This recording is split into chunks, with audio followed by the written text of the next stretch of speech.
एक हकीकत बात बताऊं आपको, हर पेशेंट जो मेरे पास ओपीडी में आता है, सामने बैठा होता है, 99% लोगों को लगता है कि वो मोटे नहीं है। WHO ने तो इसको डिजीज़ 1940 में ही मान लिया था। 1940 में? 1940 में WHO ने ये डिक्लेयर किया था कि ये एक ग्लोबल एपिडेमिक है। Oh wow.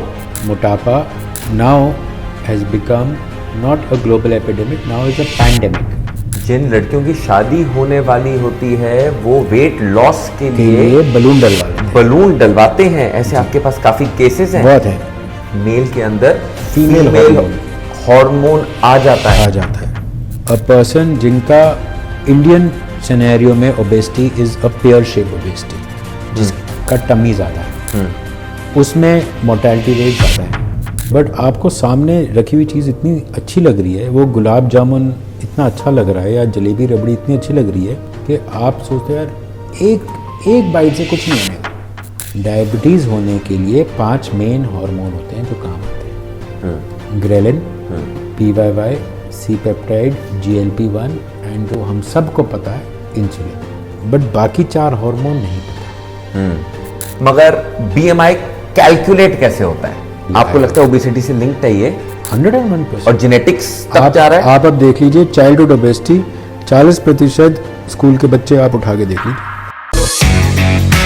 चटपटी stories, phenomenal information and awesome conversation जो करेंगी आपको हेल्प। द सैम के show. Weight loss problem, weight ज्यादा गेन हो रहा है या वेट लॉस कर नहीं पा रहे? BMI क्या होता है? सिर्फ एक टर्म है BMI आपके लिए कि उसका कोई मीनिंग भी है? BMR का क्या मतलब है जब हम वेट लॉस ट्राई कर रहे हैं? Diabetes, strokes, erectile dysfunction, pregnancy, ये सब कैसे रिलेटेड हैं वेट लॉस के साथ या वेट गेन के साथ? हमें आज बताएंगे डॉक्टर आरुष सब्रवाल, जो एक जाने माने पेरियाट्रिक सर्जन है। अब पेरियाट्रिक सर्जन कौन होते हैं उसके बारे में भी आपको पता चलेगा कि क्या क्या यहां पर आपके लिए समाधान है अगर आप वेट लॉस में हैं इंटरेस्टेड। डिजीजेस से बचेंगे आप और आपकी लाइफ हो सकती है 100 टाइम्स बेटर। देखिए इस पूरे वीडियो को, क्योंकि ये जाने माने सर्जन जो आज मेरे साथ बैठे हैं यहां पर, एक अजीज दोस्त भी है मेरे। इनको मैं 30 साल से जानता हूं। इन्होंने अपनी लाइफ ट्रांसफॉर्म करी है और ये एक टाइम पे तकरीबन 120 केजी के थे, आज हैं ये तकरीबन 70 केजी के। इन्होंने अपने ऊपर जो आजमाया है, आज आपको ये बताने वाले हैं कि आप भी कैसे आजमा सकते हैं ये अपने आप पर और अपनी लाइफ बेटर कर सकते हैं। आइए मिलते हैं डॉक्टर आरुष सब्रवाल से। डॉक्टर आरुष सब्रवाल, हाँ जी, thank you so much for coming to the Sam के शो। Thank you. स्वागत है आपका। बिकॉज आप आजकल काफ़ी बिजी हैं। आपको ऑनेस्टली इतनी मुश्किल से आपकी अपॉइंटमेंट मिली, क्योंकि आई हर्ड आप दलाई लामा के पास गए हुए थे to collect an award for CGHS। How was that? अच्छा था, उन्होंने हमारे को रिकग्नाइज किया as the super specialised surgical clinic, जो कि बेसिकली सरकारी लोगों को भी बेसिकली केटर करता है, बिकॉज सरकारी रेट्स कम होते हैं एंड उस रेट में भी अगर आप किसी को केटर करें तो and we were the first ones. हम लोगों ने CGHS बैरिएट्रिक की हम ही ने शुरुआत करी है। पॉइंट की जैसे मैं पूछ रहा था, आपने कितने यहाँ पर पेशेंट्स के साथ अभी तक डील करा है? ओवरऑल एक नंबर क्या होगा वो? प्री कोविड हम लोगों ने, मैंने अपना वैसे ही निकाला था, I was just sitting around because Covid में किसी का काम था नहीं, तो खाली दिमाग शैतान का दिमाग। हाँ। तो क्या करें। तब प्री कोविड हमने देखा था, हमने 5000 मरीज कर चुके हैं ऑपरेट। 5000 कर चुके थे? हाँ जी। क्योंकि मैं आपसे ये पता क्यों पूछ रहा था, क्योंकि मैंने देखा 2014 से लेके 2023 तक एक सर्वे हुआ था टाइम्स ऑफ इंडिया का। उसमें as a super speciality centre जो आपका है SCOD, जो आपने फाउंड करा, आप हेड करते हैं जिस सेंटर को, वो नंबर 1 रैंक करा गया टू हैंडल ओबेसिटी, जो एक डिजीज मानी जाती है आज की डेट में। जी। सो आप क्लासिफाई करेंगे ओबेसिटी को as a disease? Is this what WHO भी कह रहा है, प्रमाणित कर रहा है ये बोल के कि ये डिजीज है? जी, WHO ने तो इसको डिजीज़ 1940 में ही मान लिया था, उसी के 1940 में? 1940 में। उसके बाद अराउंड लेट 90s 1975 या इसके इट हैड WHO ने ये डिक्लेयर किया था कि ये एक ग्लोबल एपिडेमिक है। Oh wow. मोटापा now has become not a global epidemic, now is a pandemic. मोटापा। सीरियसली? जी, that is also a, you know, according to the recent WHO thing. And मोटापा is a मतलब एक ऐसी बीमारी है जिससे और बहुत सारी बीमारियां जुड़ी हुई हैं।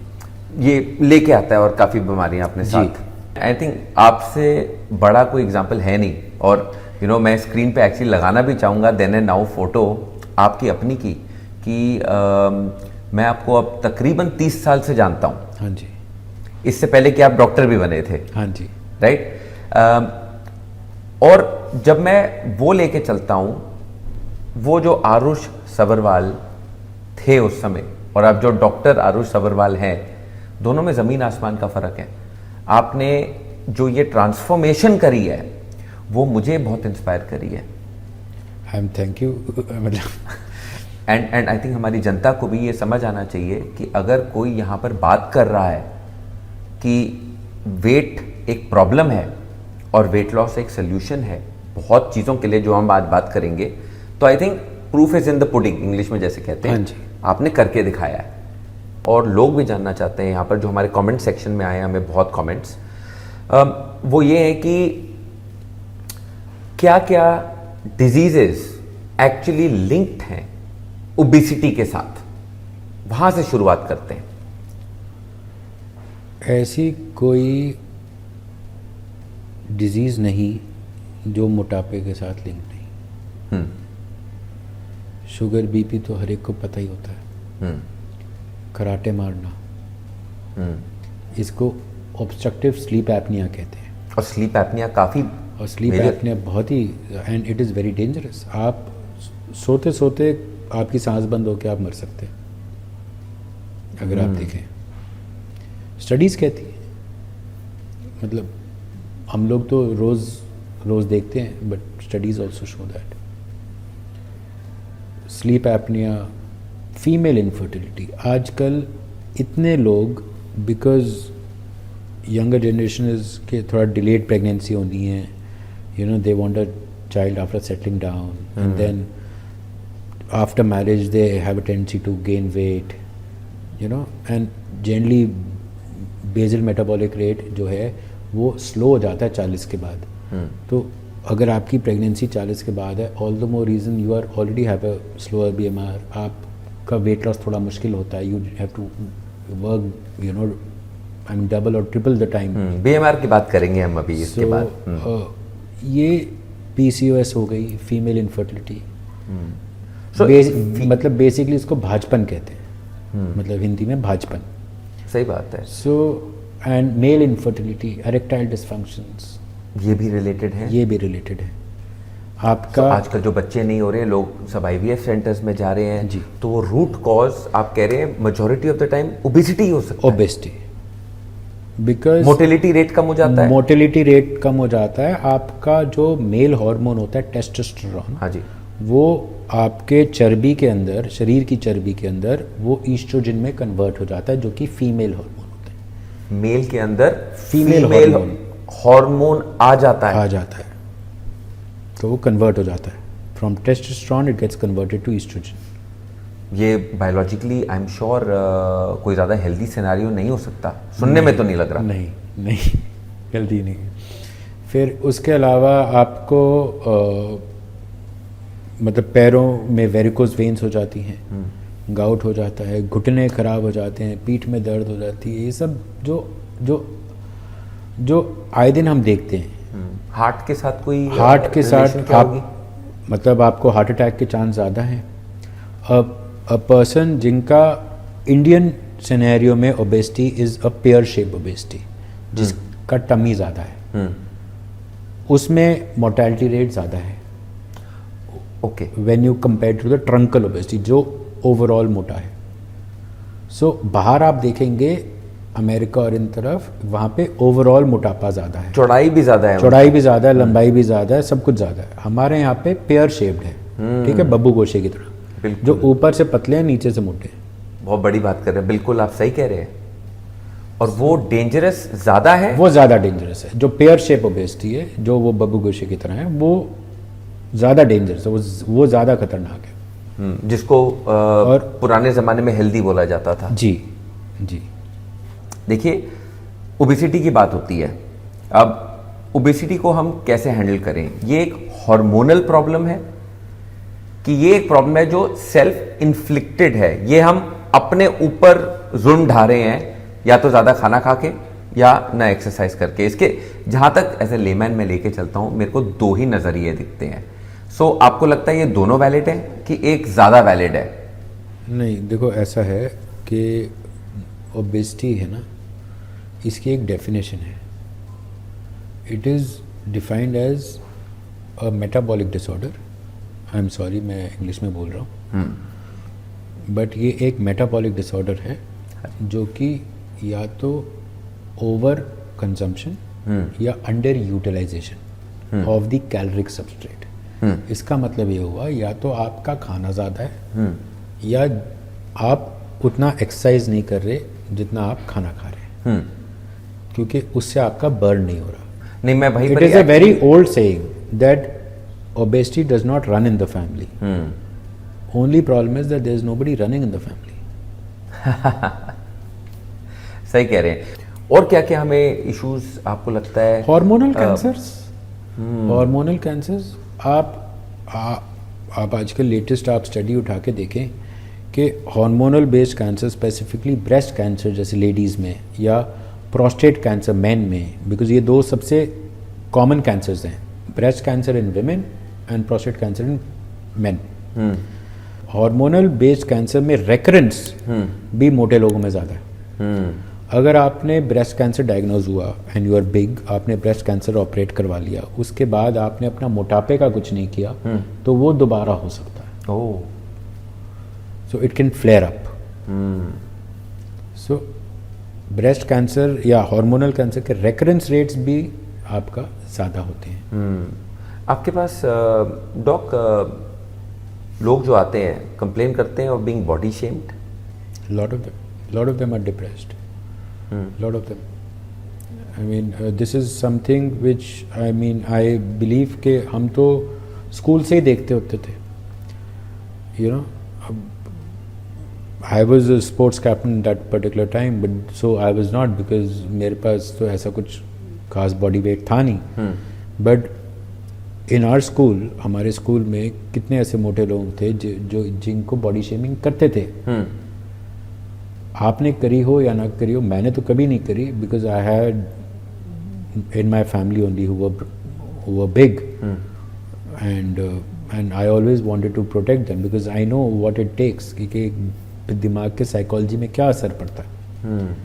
आप किसी को मोटा मोटा कहते रहो, किसी एक। Doc, if you don't mind, I want to flash back to your school and college days. हाँ जी। जब से मैं आपको जानता हूँ, हाँ जी। आपको कभी ऐसा फील हुआ था? बिकॉज यहाँ पर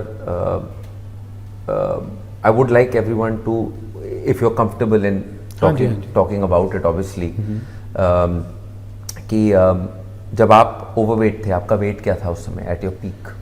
एट माई पीक मेरा 114 किलो वजन था। क्या हाइट थी आपकी? हाइट क्या है? 5'8", 5 फुट 8 इंच। सो आप कितने केजी ओवरवेट थे? I was nearly about 25-30 kilos overweight. But क्या प्रॉम्प्ट करा आपको to go towards losing weight? बच्चों का प्यार। एक्चुअली 2015 में हमारे बच्चे हुए थे, तो एंड उस टाइम पे मेरा वज़न 114 किलो था, जो मैं आपको शेयर किया था एक photo, I don't know. And उसके बाद मेरे मिनिमम जब मैं गया था, दैट वो फ़ोटो भी मैंने आपके साथ शेयर करी हुई है। वो वाटर ट्रांसफॉर्मेशन। हाँ। सो वो that was complete transformation for my kids because I wanted to play with them. आपने उसको एक इंस्पिरेशन बनाया है। हाँ। सो लोगों को यहाँ पर एक इंस्पिरेशन बनानी है अपने लिए, मेरे को, चाहे वो एक वाइफ है या बच्चा है या खुद सेल्फ भी तो होता है, सेल्फ लव है। मेरे को सिर्फ बच्चों के लिए था कि जो जैसे हम एज करते हैं लाइफ में तो हमारे चांसेस वेट लॉस करने के थोड़े हार्डर होते जाते हैं। जी जी कि अब मुश्किल हो गया क्योंकि अब उम्र जो है 30 से 35 हो गई, 35 से 40 हो गई, 40 से 45 हो गई। जी जी 40 साल के बाद वैसे ही थोड़ा सा वेट लॉस करना मुश्किल होता है और दुगना काम करना पड़ता है उस काम के लिए, ठीक है ना। और दुगने काम का मतलब क्या है? एक्सरसाइज दुगनी कि खाना भी कम? सी कभी भी एक हाथ से ताली नहीं बजती, एक हाथ से सिर्फ थप्पड़ पड़ सकता है ठीक है, ताली हमेशा दो हाथ से बजती है। पहला बैरियाट्रिक प्रोसीजर जो आया था in the world it was jaw wiring. इसको कहते हैं कि दोनों जबड़ों को तार से मिला दिया था ताकि कोई बंदा खा ही ना सके।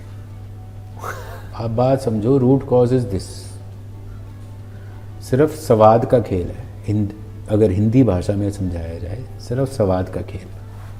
आदमी कभी भी पेट भरने के लिए नहीं खाता। स्टार्टिंग में वो कहता है यार ये बहुत स्वादिष्ट लग रही है, एक बार खा, या खुशबू जो आपकी 5 इंद्रियां दी हुई हैं भगवान ने। प्रॉब्लम वहाँ है, नियत। अगर नियत, और अगर आपकी नियत ठीक है, अगर आप एक्सेप्ट कर रहे हैं कि ये भाई, जैसे काफ़ी आप शेफ्स को देखेंगे, नमक स्वाद अनुसार, है ना, आप अपना खाने में डालें नमक स्वाद अनुसार। वैसे ही आपको देखना चाहिए कि आपको खाना है पेट के अनुसार। दिमाग बोलेगा, क्योंकि भगवान ने दिमाग का दर्जा ऊपर दिया हुआ है, बोलेगा कि आपको नहीं खाना चाहिए, बट आपको सामने रखी हुई चीज़ इतनी अच्छी लग रही है, वो गुलाब जामुन इतना अच्छा लग रहा है या जलेबी रबड़ी इतनी अच्छी लग रही है कि आप सोचते हो यार एक बाइट से कुछ नहीं होने का, जो चीज़ गलत है।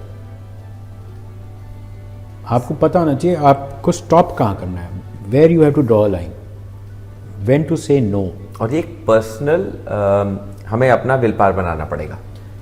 हाँ, सबको। इसमें किसी डॉक्टर की ज़रूरत नहीं है। नहीं, इसमें किसी डॉक्टर की ज़रूरत नहीं है। इसमें सिर्फ आपको फोकस होने की और आपको एक ये रखने की कि ये मैंने करना है।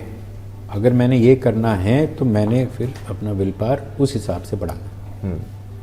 अच्छा, मैं आपसे पूछना चाहता हूँ कि आप ओबेसिटी को क्लास कैसे करते हैं?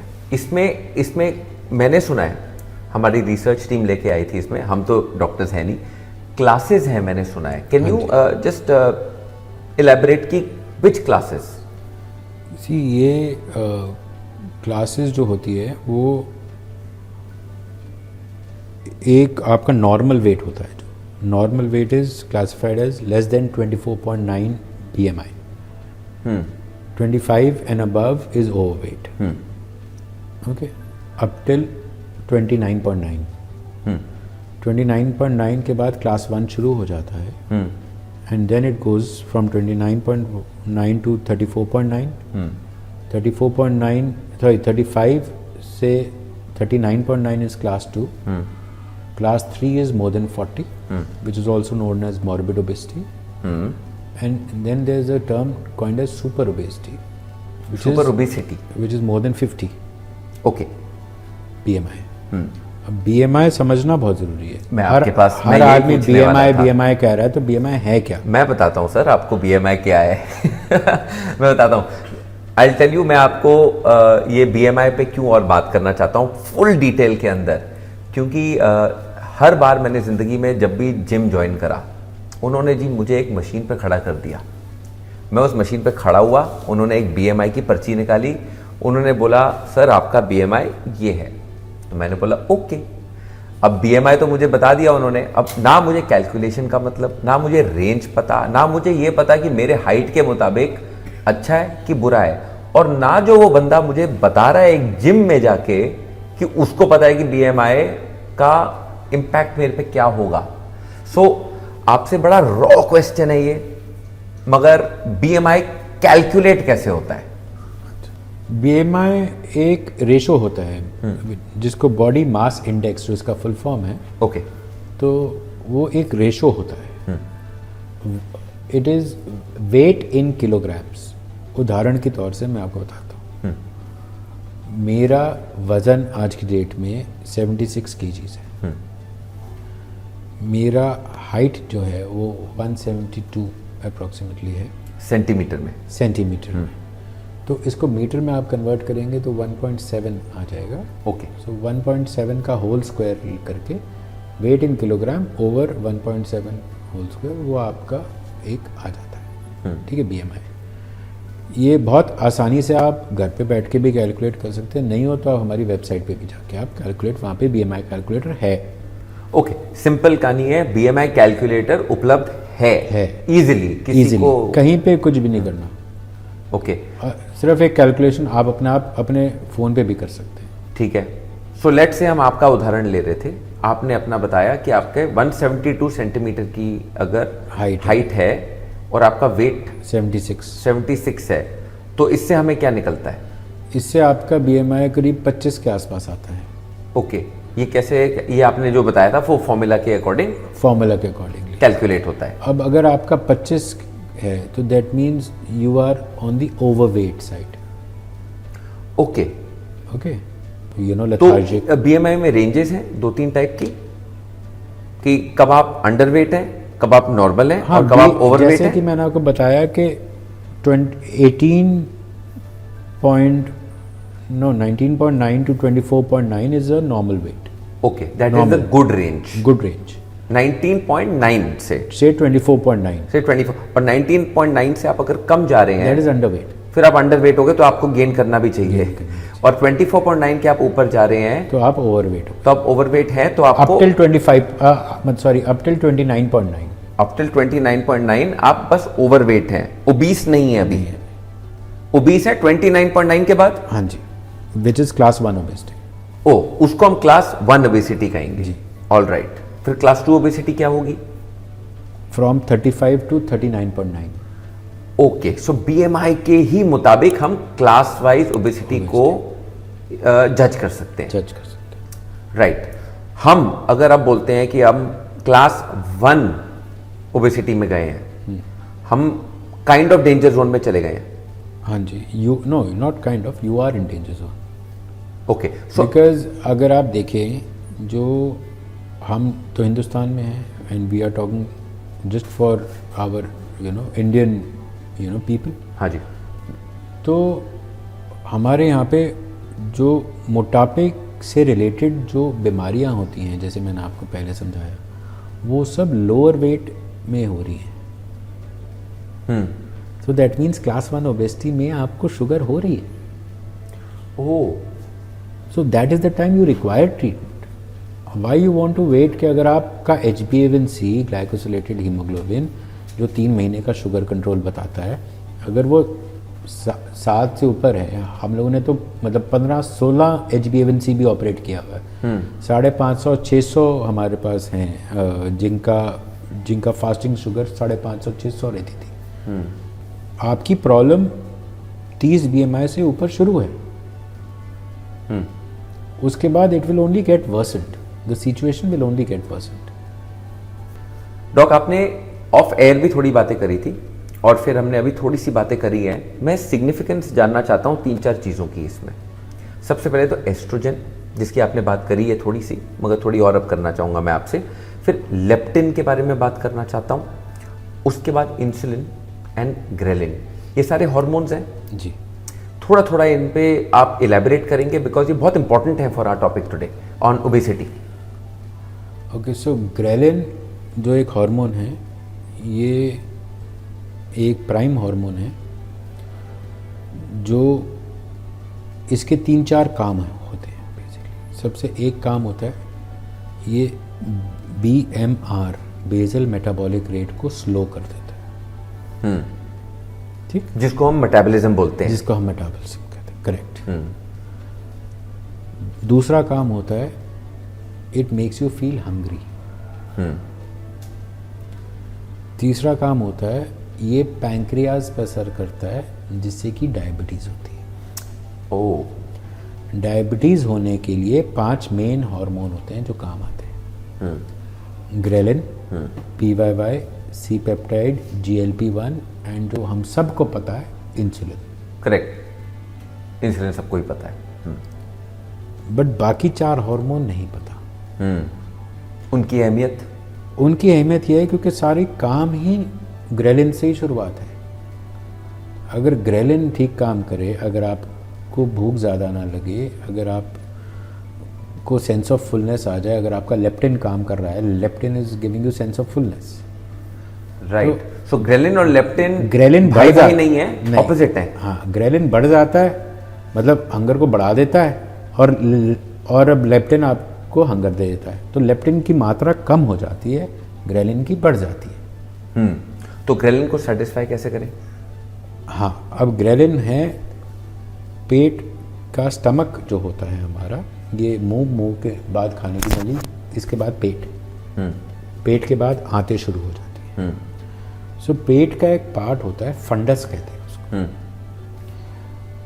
आप कोई भी प्रोसीजर करेंगे या कोई भी आप एक्ट करेंगे, चाहे लोअर BMI में, चाहे आप एंडोस्कोपिक प्रोसीजर में, जैसे आप बलून डाल देते हैं अंदर, या आप फॉर एग्जांपल अगर मैं बैरियाट्रिक कर देता हूँ किसी की, main target organ of anything is ghrelin, fundus of the stomach. अगर आपने पेट के फंडस को कंट्रोल कर लिया किसी भी कारण, जैसे भी किया, तो आप का वजन गिरना शुरू हो जाएगा। लेमैन भाषा में बताइए, उसको सेटिस्फाई कैसे करना है? देखिए, ऐसा है, अगर आपका जो बॉडी मास इंडेक्स होता है, अगर वो आपका से 30 तक है, यस, 29, 28, 30, सो आप एक एंडोस्कोपिक बलून करके एक प्रोसीजर आता है, हम जो यूज़ करते हैं that is US FDA approved, SPATS 3 balloon है, वो एंडोस्कोपिकली डालते हैं और 1 साल के अंदर 1 साल के बाद उसको निकाल लेते हैं। और ये सबसे ज़्यादा हमारे पास प्रैक्टिस में कराता कौन है? जिन लड़कियों की शादी होने वाली होती है। जिन लड़कियों की शादी होने वाली होती है वो वेट लॉस के लिए बलून डलवा लेते हैं। बलून डलवाते हैं। ऐसे आपके पास काफ़ी केसेस हैं? बहुत है, क्योंकि इसमें कहीं चीरा फाड़ी नहीं होती। mid-20s वे टॉकिंग? या mid-20s, एंड बलून डलवा लेते हैं, शादी हो जाती है, बलून के कारण वो लिमिटेड खा लेते हैं। या तो बलून क्या करता है? बलून से हमें भूख ही नहीं लगती। भूख ही नहीं लगती। आप, इट इज़ एडजस्टेबल बलून, वो आपका जाके फंडस में बैठ जाता है, जहाँ से वो आपको बिकॉज ऑफ द कंप्रेशन वो वहाँ से आपको सेंस ऑफ फुलनेस थोड़ा सा ज़्यादा जल्दी दे देता है। ओके, पेट फुल हो गया थोड़ा से खा के, थोड़ा से खा के, ठीक है ना। So which is a very nice. ज़्यादा खाना अगर खा लिया तो हानिकारक भी हो सकता है, फिर तो उल्टी, सीधा उल्टी। तो वो बुलिमिक बन जाओगे आप इन अ वे, हाँ जी, जिसमें आप उल्टी करते रहोगे। सो ये लड़कियां जो ये कर रही हैं, आप बोलेंगे ये सेफ है मगर करना? हाँ, सेफ है अगर आप एक एक्सपीरियंस्ड जगह जाओ और एक experience and US FDA approved चीज़ें लो। अभी एलुरियन बलून का एक बहुत बड़ा हाइप आया हुआ है, ठीक है। वो एक स्वॉलो पिल है कि जैसे आप और मैं बैठे हैं यहाँ पे, मैंने आपको एक बलून पानी के साथ गटका दिया, उसको पेट के अंदर इन्फ्लेट कर दिया, फिर तार खींच ली and you are ready to go out. It's a OPD procedure which is not US FDA approve. तो ये डेंजरस चीज़ है। राइट। मैं एलुरियन के फेवर में नहीं हूँ, क्योंकि मैं एलुरियन बलून अपने किसी रिश्तेदार के अंदर नहीं डालूंगा। ऑब्वियसली US FDA अप्रूव नहीं है, उसके अपने बहुत सारे पैराफेनेलिया हैं। हमारे हिंदुस्तान में एवरेज हाइट छोटी है लड़कियों की, और लेस देन 152 सेंटीमीटर्स हाइट तो एलुरियन बलून वैसे ही नहीं डालना चाहिए। कोई पहले पेट का ऑपरेशन हो रखा होगा तो Allurion balloon can not be put, क्योंकि अंदर आंतें चिपकी होती हैं। अगर बलून अंदर आंत के अंदर, बिकॉज बलून सोलो पिल है, वो अपने आप निकल जाता है, उसकी वैलिडिटी सिर्फ 4 महीने की है, वो 4 महीने के बाद अपने आप पॉटी में निकल जाएगा। अगर रास्ते में कहीं आते रुकावट कर रही हो, कहीं इंटेस्टाइनल ऑब्स्ट्रक्शन हो और वो बलून जाके वहाँ अटक जाए तो दिक्कत आ सकती है। बिल्कुल। तो ये according to the Indian scenarios हमारे को देखना पड़ता है। चलिए अब एक और राह चलते हैं थोड़ा सा। हाँ जी। वो बात करते हैं हम अबाउट डाइट एंड एक्सरसाइज, क्योंकि ओबेसिटी को हमने अब समझा है इन टर्म्स ऑफ क्लासेस हैं, उसमें बीएमआई कितना इंपॉर्टेंट है, बीएमआर की भी थोड़ी बात करिए, थोड़ी और करेंगे, बट एक लेमैन पर्सपेक्टिव से सोचते हैं तो ऑब्वियस सी बात लगती है कि डाइट और एक्सरसाइज, जैसे आपने बोला था ताली दो हाथ से ही बचती है, हमें ये दोनों चीजें ही करनी चाहिए। डाइट में अगर आपने मुंह को बंद नहीं किया एंड आपने सिर्फ एक्सरसाइज करी तो आप कभी भी पतले नहीं हो सकते, चाहे आप 4 घंटे एक्सरसाइज कर लें। Eat sensibly. Sensible does not mean कि मैं I am not classifying pizza as bad food, please try to understand. मैं पिज्जा को बुरा खाना नहीं मानता, बट मैं पिज्जा को तब बुरा मानता हूं जब आपको अपने ऊपर भरोसा नहीं है कि आपने कितना खाना है, आपको खुद पता नहीं है कितना खाना है और कब खाना है। कब भी इंपॉर्टेंट है, कब ही इंपॉर्टेंट है, कब भी नहीं, कब ही इंपॉर्टेंट है।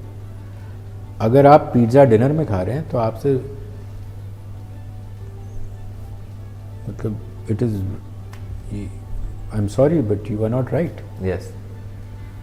एंड नहीं, अगर आप खोलिए, खोल के बोलिए, आई अंडरस्टैंड आप क्या कह रहे हैं। अगर आप पिज्जा अगर आप सुबेरे या दोपहर को फॉर एग्जाम्पल लंच में खा रहे हैं, you can still burn that calories.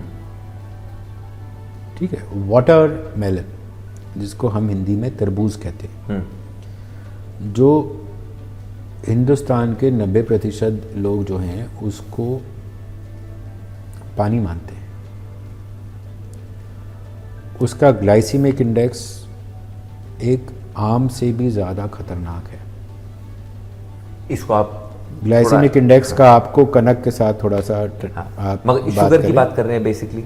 Sugar, ये इसकी शुगर जो है ये बर्न होने में बहुत टाइम लगाती है। तो for diabetics a mango might be a better fruit when you compare to watermelon. क्योंकि नॉर्मल बंदा जो सोचेगा वो ये सोचेगा कि ये तो हार्मलेस फ्रूट है, हाँ, तरबूज पानी है, करेक्ट, सारा ही पानी है, मगर नहीं है, नहीं है। तो हमें वो समझ आनी जरूरी होनी चाहिए, जिसमें ऑब्वियसली एक न्यूट्रिशनिस्ट का एक ज़्यादा रोल, बड़ा रोल होता है। खैर वो टुडे का हमारा आज का एजेंडा न्यूट्रिशन की तरफ नहीं है, it's more to do with obesity को समझना as a disease. So let's go further. हमने एक्सरसाइज की बात करी, बट आई थिंक टाइम आ गया है वी टॉक अबाउट स्लीप, क्योंकि आम जनता हम देखते हैं रोजमर्रा जिंदगी जीते हैं, कॉर्पोरेट वर्ल्ड में जा रहे हैं, कोई स्टार्टअप कर रहा है, कोई बच्चा पढ़ाई कर रहा है, मगर सारी ओवरवेट है। ऐसा नहीं कि ओवरवेट एक पर्टिकुलर एज ग्रुप के ही लोग हैं, हालांकि आपके पास डेमोग्राफिक्स तो होंगे, आपने इतने पेशेंट्स हैंडल करे over the years, but point being, क्या ये कोरिलेटेड है कि अगर मैं कम सोता हूं तो मेरा वेट लॉस का चांस भी कम है या वेट गेन का चांस ज़्यादा है? हाँ जी, इट इज़ साइंटिफिकली प्रूवन कि आपको एक अच्छी 8 घंटे की नींद सोनी चाहिए फॉर अ हेल्थी लाइफ। क्योंकि अगर आप फॉर एग्ज़ाम्पल अगर आप 8 घंटे की नींद आपकी शरीर मांगती है और आप 4-5 घंटे में आप उठ जाते हैं किसी भी कारण, चाहे आप अलार्म लगा के उठ जाएं कि आपको सुबह फ्लाइट पकड़नी है, मतलब उदाहरण के तौर से, और उस दिन को आप एक नॉर्मल रूटीन से आप कंपेयर करेंगे तो आपको ऐसा लगेगा यार सुबह की फ्लाइट लिए बहुत थका हुआ हूँ, पूरा दिन थकान से रहेगा। थकान में आपसे जिम भी नहीं होगा, यू नो आपको लगेगा जाके थोड़ा आराम कर लूँ, थोड़ा सो जाऊँ कहीं। मगर ये कोरिलेटेड है कि हम ज़्यादा खाते हैं अगर हम ज़्यादा जागते हैं? हाँ, ये है, this is called as compulsive eating also. रात को कई लोगों को भूख लगती है एंड इट इज़ जस्टिफाइड, अगर आप जागे रहोगे तो भूख लगती रहेगी। एंड खाना खाने के 3 घंटे बाद सोना चाहिए। 3 घंटे का गैप होना चाहिए खाना खाना between you having your dinner and you going to bed. सो 8 बजे अगर मैंने डिनर खाया तो 11 बजे तक तो 11 बजे सोऊंगा। 10 से 11 बजे के ये बीच। डाइजेस्टिव सिस्टम के लिए कि something डाइजेस्टिव else? सिस्टम के लिए, like even if you going out for a walk और if you not doing, if you are just walking around the house, you know, बैठना नहीं, खाने के बाद आधा पौना घंटा तो यू शुड वॉक, कोई एक्टिविटी करनी कोई एक्टिविटी होनी चाहिए। And there has to be a post dinner meal which you know any nutritionist, अगर आप कनक से बात करेंगे, she will also be able to tell you कि खाने के बाद जो खाना है वो बहुत इंपॉर्टेंट है। बहुत इंटरेस्टिंग बात कर रहे हैं आप, खाने के बाद खाना। खाना हम नॉर्मली 3 मेजर मील्स करते हैं दिन की, ब्रेकफास्ट, लंच एंड डिनर। तो वजन किस में ज़्यादा बढ़ रहा है? एक फिर बंदा है जो 3 मील खाता है, एक बंदा है जो 1 मील खाता है, एक बंदा है जो 2 मील खाता है, और एक बंदा है जो 6 मील खाता है। तो and to by and large most of the nutritionist would you know tell you कि भाई हर 3-4 घंटे में कुछ थोड़ा बहुत खा लो। सो डॉक्टर साहब, आपसे मैं जानना चाहूँगा that I am sure you're in the business of making sure people are उनका वेट चेक में है, बट आई एम श्योर आप हैप्पीनेस भी डिलीवर कर रहे हैं बहुत लोगों को। मुझे कुछ केसेस बताइए जो इंस्पिरेशनल बन सकते हैं लोगों के लिए, या जिसकी बहुत आपने हेल्प करी हो। मैं आपको बताता हूँ, ऐसे बहुत अच्छे अच्छे केस हैं हमारे पास। एक हमारे पास लेडी थी जो 10 साल से ज़्यादा हो गए थे उनको शादी के लिए, बच्चा नहीं हो रहा था। Going to lot of gynaecologist, everybody telling them to better lose weight, lose weight, lose weight, and age was one factor. सोचिए 10 साल से शादी को हो गए हैं, 10 साल से ज़्यादा, वजन भी ज़्यादा है। Gynaecologist and infertility IVF specialist also said कि भैया नहीं हो सकता इतने वेट में। तो उनका हमने किया था। Wait was definitely an issue, and with in 3 months उनकी जो मेंस्ट्रुअल साइकिल थी वो उनकी नॉर्मल आ गई थी, and she had a normal pregnancy, not an IVF। उसकी नॉर्मल प्रेगनेंसी हुई ऑपरेशन के बाद, right. And it was so soon, जो कि एज अ सर्जन हम लोग मना करते हैं कि भाई कम से कम 1.5 साल तक आपको प्रेग्नेंट नहीं होना, बिकॉज मेडिकली आप नहीं मेडिकली हम 1.5 साल तक एडवाइस नहीं करते, क्योंकि जब आपकी खाने की मात्रा ही कम होएगी तो आपका बच्चा क्या खाएगा जो आप कहता है। ओह ओके, ठीक है ना। सो जब आप फुल ऑन अपना विटामिन, न्यूट्रिशन, प्रोटीन सप्लीमेंट्स खाएंगे, जब सब कुछ सही रहेगा तब बच्चे को सही रहेगा। ये if you don't mind me asking, in ये महिला की क्या उम्र थी और क्या वेट था? She was more than 40 years of age, that was for sure, and she was weighing more than 120 kilos, that is for sure. Okay, और आपने exactly बैरिएट्रिक सर्जरी उन पे करी एज अ सर्जन? हाँ जी। तो आपने उनका वेट कितना कम कर दिया? सी, बैरिएट्रिक सर्जरी एक टूल है वजन कम करने का, ठीक है। इट इज़ नॉट कि कितना कम हुआ। बैरिएट्रिक सर्जरी एक जरिया है। She was a tall girl, I remember her very very clearly. So बहुत ज़्यादा खुश हैं ये पेशेंट। मेरी लास्ट इनसे करीब 3-4 महीने पहले बात हुई थी। मेंटेन कर पा रही है? मेंटेन कर पा रही हैं क्योंकि इनका गैस्ट्रिक बाईपास हुआ है। ओके, सी, ये समझना बहुत ज़रूरी है कि हमारा जो पेट है ना, वो इलास्टिक बैग है। ऑपरेशन हुआ हो या नहीं हुआ हो, ये पेट फूलेगा। आपका भी जब बेटा हुआ होगा तो आप, वो बेचारा, उसकी मम्मा, आपकी वाइफ उसको दूध पिलाती होंगी। अगर वो नॉर्मली 15 ml दूध पिलाती, मतलब उदाहरण, और बच्चा छोटा न्यू बॉर्न, हर आधे घंटे में दूध चाहिए उसको, 15 ml, 20 ml, 15 ml, हर आधे घंटे में। आप गलती से कभी 25 ml आप पिला देते होंगे तो वो अनकंफर्टेबल होता होगा। तो आप या आपकी वाइफ उनको यहाँ पे रख के पूरे घर में सैर करती होंगी थपथपाते हुए कि डकार मार ले। करेक्ट। ट्रू। जब 25 ml से ज़्यादा हो जाता होगा, करीब 30-35 ml, तो वो बच्चा उल्टी मार देता होगा। ऐसे ही होता है। सो बैरियाट्रिक सर्जरी हो या ना हो, ये बात समझना ज़रूरी है कि अगर हमारा पेट पहले 15 ml लेता था, आज एक एडल्ट पेट हमारा 3 लीटर लेता है, तो कितना ज़्यादा कैपेसिटी होगी पेट को इलास्टिसिटी होने में। सो बैरियाट्रिक सर्जरी या any surgical procedure, there are various types of bariatric surgery based on the kind of food that you have intake, हम उस type of bariatric surgery करते हैं। So that particular surgery is based on your effort more than my effort। आप एक procedure ही कर सकते हम हैं। एक प्रोसीजर कर सकते हैं, आपको एक किक स्टार्ट दे सकते हैं। वजन कब तक मेंटेन करना है, कब तक नहीं करना है, वो आपका है। तो सर्जरी एक ऐसे ही एक बुजुर्ग आदमी है 75 साल के, लोग कहते हैं किसी भी आदमी को 60 साल के बाद हिंदुस्तान में सुनते हुए अक्सर सुना होगा कि जी अब तो ज़िंदगी जी ली, अब क्या करना। एक बाबूजी आए थे 75 साल के, he was diabetic since 35 years, insulin पे थे, उनका हो गया। और ये सारा ओबेसिटी से ट्रिगर्ड था। सब ओबेसिटी से ट्रिगर्ड। मैं ओपीडी में कितने पेशेंट देखता हूँ, 5000 तो सर्जरी कर डाली, तो मेरे को आइडिया भी नहीं कितने पेशेंट देखे उन्हें। बट एक हकीकत बात बताऊँ आपको, हर पेशेंट जो मेरे पास ओपीडी में आता है, सामने बैठा होता है, 99% लोगों को लगता है कि वो मोटे नहीं है, और जो उनको बीमारियां हैं वो भी मोटापे से नहीं है।